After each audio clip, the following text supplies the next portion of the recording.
Welcome back. Today on Brothers Fab and Adventure, we're going to be building a roll cage for the old Cj-7 here. So as you can see, I got the cage all drawn up on my computer here. I did that using this list of measurements that I took of all the important points that I wanted things to line up with. And I've got a stack of parts printed up that will tell me where the bends need to be, how they need to be notched, everything like that. It's going to make it a lot easier for me. I tried to incorporate a lot of triangulation into the design, so hopefully it will be really strong. And I'll give you a little preview of what it looks like here. So that's the view from the top, going down to the side, front view, side view, and back view. I got a piece of tube out here that measured out and marked to 148 inches and 3/8 of an inch, but I decided that I wanted to add a couple inches just to be safe, so this is going to be for my B hoop. Then I'll go ahead and mark it all out for where the bends are going to lie and bend it up, and I'll show you how all that works.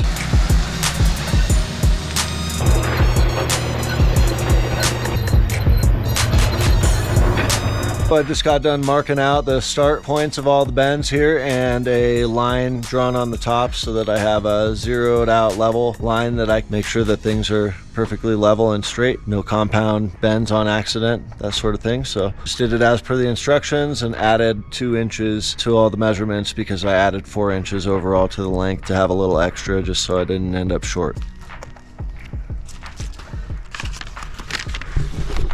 So if you were wanting to copy this particular design, the measurements for this, the starting first bend is at 29 7/8 inches from the end. It's going to bend 16 degrees. The next bend is going to start at 44 3/16 of an inch. It's going to bend 74 degrees. Then at 95 13/16 of an inch, it's going to do another 74 degree bend. And then at 115 inches and 3/4 of an inch, it will do the final bend, which is going to be another 16 degrees. I've got some digital angle finder level gauges, both on this end of the tube and right in the middle of the tube right here. I can basically move that along the line and get consistent results to make sure that nothing's rolled, make sure I don't get any compound bends. I also got my degree finders all zeroed out as well so that I'll be able to tell how far I've gone when I've got to where I need to go. I also need to account for spring back so that I don't end up underbent or overbent. I'm gonna just go ahead and take it all the way there and then release the tension and figure out how much spring back I need to account for, then take it that extra couple degrees, whatever the spring back happens to be.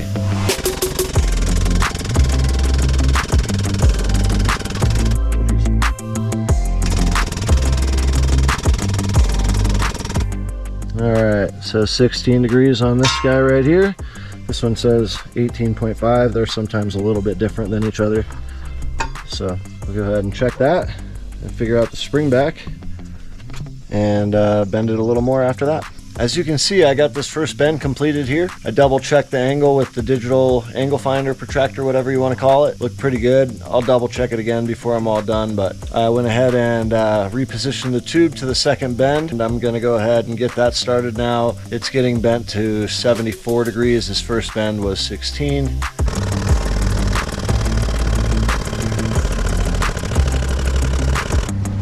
Ran out of throw on the arm, gonna have to reset it and then push it the rest of the way. Got everything reset here, so I'm gonna take it all the way to 74.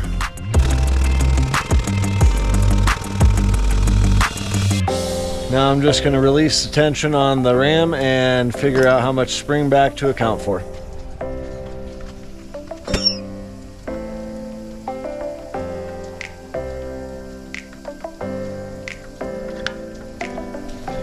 All right, that pin is loose, so that means that the tension is released.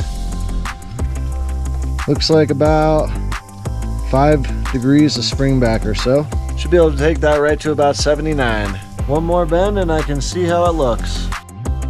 I got the main hoop / B pillar dry fitted in here. It's a little bit tall and it isn't leaned back like it will be, but I still think I'm gonna take those 2 extra inches off. And I'm going to go ahead and get some tube cut for the A pillars next. One thing worth mentioning is I was pretty diligent about getting my degrees right on my bends. I went and put the piece in here, and I think something got a little bit overbent because they're supposed to sit at the outer edge here. And as you can see, they're kind of tight to the body here. I'll have to kind of spread them out when I tack them into place. Shouldn't be too big of a deal.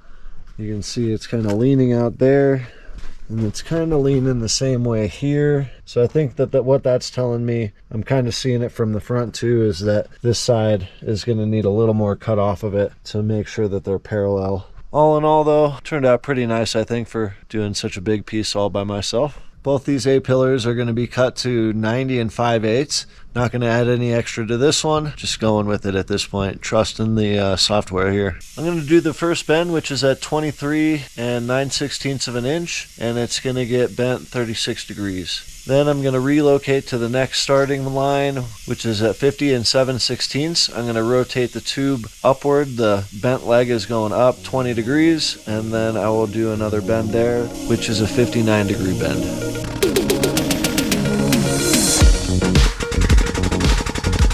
Go ahead and take it all the way to 38, 39. Well, looks like that gave us about 35 and a half, so that should be pretty good.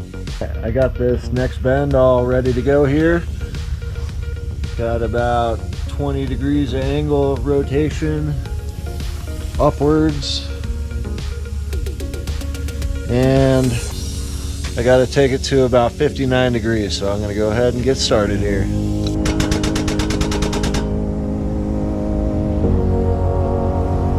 Guess that's just where I wanted to stop. Ran out of throw. That's pretty perfect. I got the A-pillar roughly set in place here. Seems like I did a pretty good job on it. It's obviously not exactly how it's going to sit because this tube is going to intersect here. This is going to lean back a bunch more, kind of matching the factory roll bars lean back there. I'm going to go ahead and start working on the passenger side, and then I'll have a little bit more to kind of piece together. Probably a couple windshield bars after that to help get everything all squared up and tacked in place. So we'll see how it goes. 20 degrees of rotation. Going to take it to 59 degrees. I got the B-pillar all cut down here, using the templates from Bentech to get the angle at the right bevel. I've also got the driver's side A-pillar notch cutouts in place and marked up with the black Sharpie there. So I'm going to go ahead and get to notching that. Gonna go ahead and get this top windshield bar cut off with the bandsaw here. It's going to be a 53-inch bar.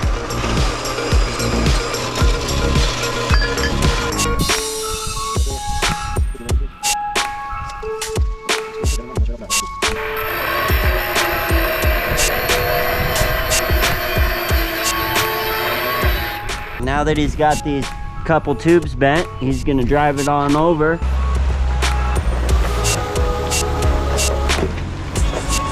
That way we don't gotta drag the welder all the way out into the driveway. We can just kind of put it by the front of the garage. Now I'm gonna do a little weld prep on these tubes here.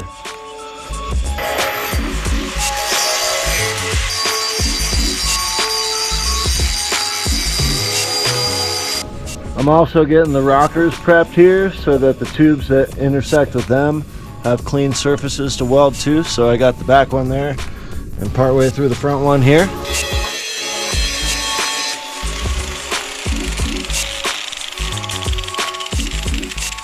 Not 100% sure where it's going to fall, but I think it's right in that area, so.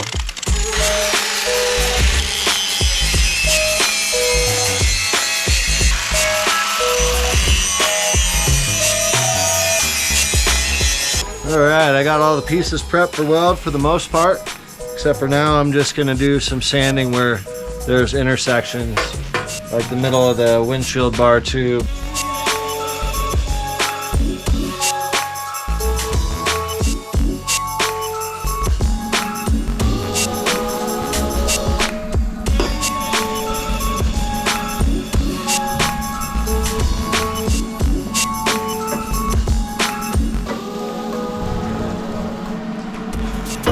Yeah, so mine says it needs to lean forward a little more. Does yours? Yeah, just a little bit. Okay. But we're up against. Oh, we are. Damn. So that thing might need to go, I guess, huh? Yeah. Out with the old roll bar. Won't be needing this anymore.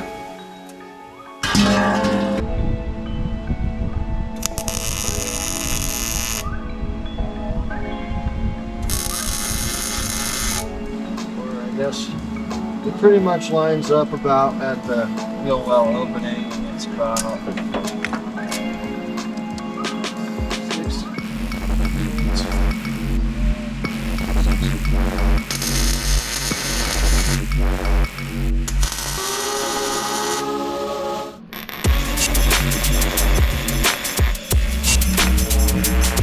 Just right in.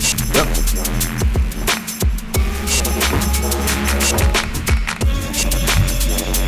Alright, so this should be good.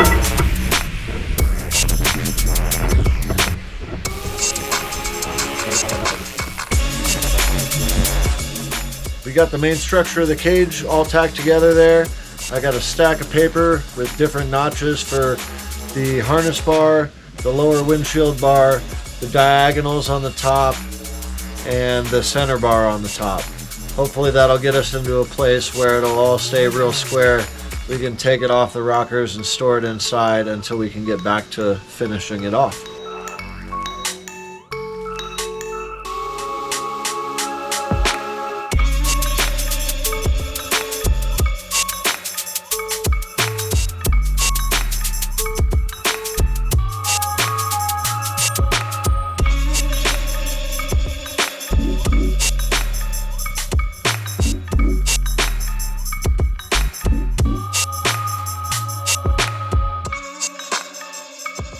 We got the shoulder bar, harness bar in here.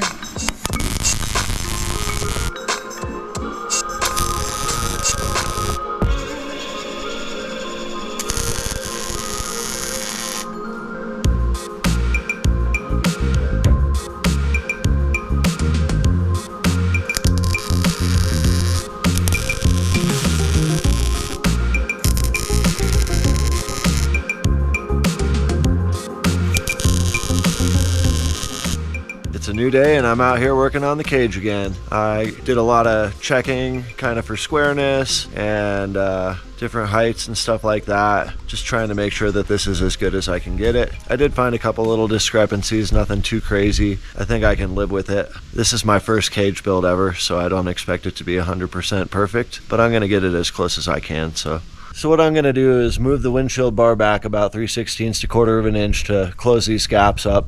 I'm going to have to shorten this middle bar just a little bit to allow that to happen because it's really tight right now. And what I also realized is that with these diagonal bars in here, I can't actually weld the inside corner of the windshield crossbar, as well as I can't actually weld at this nodal point here for this center tube on either side where the diagonal run into it, because all those joints will get covered up by these diagonal tubes when they fit in there. What I'm going to have to do is take it apart, move the windshield bar back. I'm also going to have to shorten this middle bar before I can move the windshield bar back. Once I get it back into place, I'm going to tack the middle bar over here and I'll tack the windshield bar back in. I won't tack these diagonal bars. Then what I'm going to do is weld the inside corners of the windshield bar and weld around the middle of this center bar here. Then I'm going to detach it at this corner and the other one there, kind of pull this middle bar back, then slip these guys in, and I'll have full weld all the way around.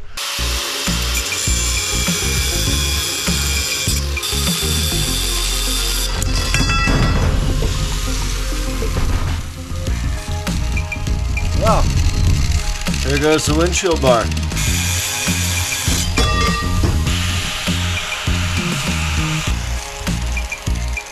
Kind of got the windshield bar loosely back in here using a cam strap and getting this center bar in here at the same time to kind of hold it. Now I'm going to work on getting the diagonals in Probably using some ratchet straps to hold everything kind of tight, double checking for squareness, and then retacking it. We got it all put back together, got it all strapped, everything's nice and tight.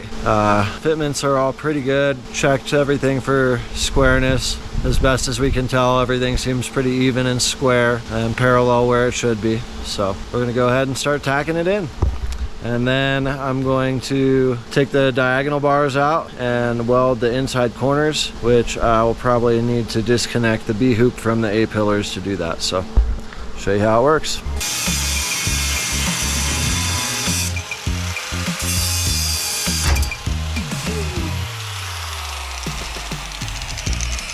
So that was kind of surprising. Didn't really expect it to pop quite like that. I guess it's got some tension in it.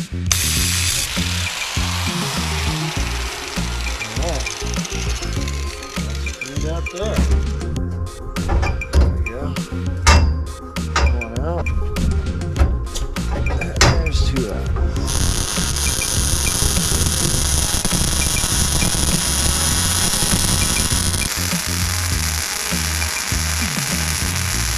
So I got a lot of the top of this all welded out, and I let it cool down so that it would avoid some warpage and whatnot. It's all cool to the touch now. So I'm gonna go ahead and continue welding it up. I think that's the most of what I can get pretty easily here, so I'm gonna start working on some other pieces. Just getting the door X-bars cut out now, and we'll take those on next. I've got these door crossbars all cut and notched. This one right here initially was not fitting. I had to undo the rear B-pillar main hoop to be able to slip it in because it was just too tight above and below this bend point here. I basically decided that this one is the one that's going to get cut in half and added in later, and the one that's in place now is going to be the one that is full length. The reason behind that is if I don't do it this way, there's not going to be any way for me to weld this little spot right here. I also will not be able to weld this spot right here. For now, I'm just going to tack them in place to hold the structure nice and tight and square, so when I take it off to finish out all the other welds that are not accessible, nothing's going to shift around.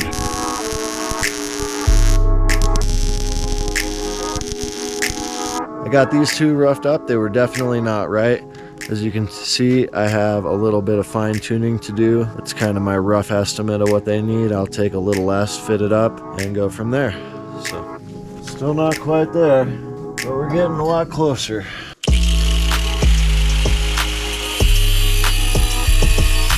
Well, I think I'm ready to get these tacked in. We'll see how this goes. So I got the driver's side door crossbars all tacked in real well, and I got the tubes for the passenger sides all cut down. They're basically about the same length, which was 60 and 53 and 9/16. I got the templates or wrappers all printed out for the notches on those, and I actually figured out how to get the notch on the crossbar, which should save me a lot of time because fidgeting with doing that without any assistance definitely took some time. So I can check and see if the wrappers for the middle notches are where they need to be, and it looks like they are pretty close. They may need just a little fine tuning as this bar did, but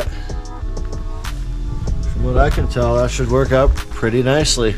I'm back at it working on the cage again. We got a few of the pieces for the back bent and cut down to length. Still need to get them all notched, but we pulled the cage off so that it didn't get rained on throughout the week while I was working there. Give it a final look over and then start welding out the underside of all the bars that I got installed already, and that way it will be fully welded out and ready for paint whenever I get to that point. But it's probably going to go back on so that I can fit the rear pieces. I still need to dovetail the rear so that I can finish the last bar for that. Then I've got some interior bars and some tube fenders to do. So since this is all out of the vehicle, vehicle, I'm going to take my time and only do a couple welds and then let it cool until everything is done. That way I will avoid warpage and it should go back on just the same as it came off. Also probably worth mentioning is that I cannot weld any of the crossbars on the sides until this gets welded back to the rockers. That'll all get welded to the rocker, and then these will go back in and I'll have to weld them in place,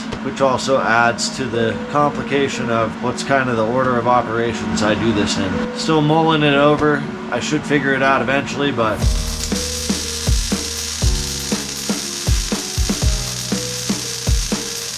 just barely squeezing in there.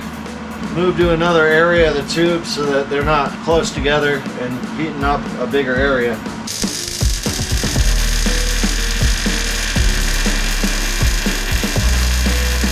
Starting to run out of places to weld. Not a bad thing. Alright, I'm going to give these a quick cleanup with the brush and I'll show you how they turned out. Pretty happy with how it's turning out so far.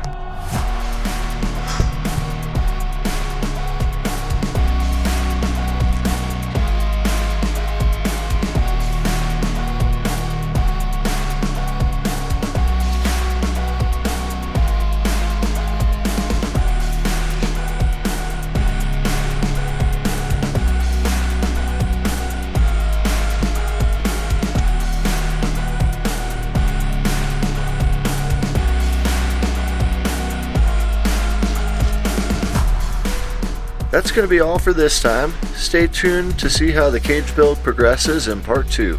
On to something else. Thanks for watching. Please like, share, and subscribe.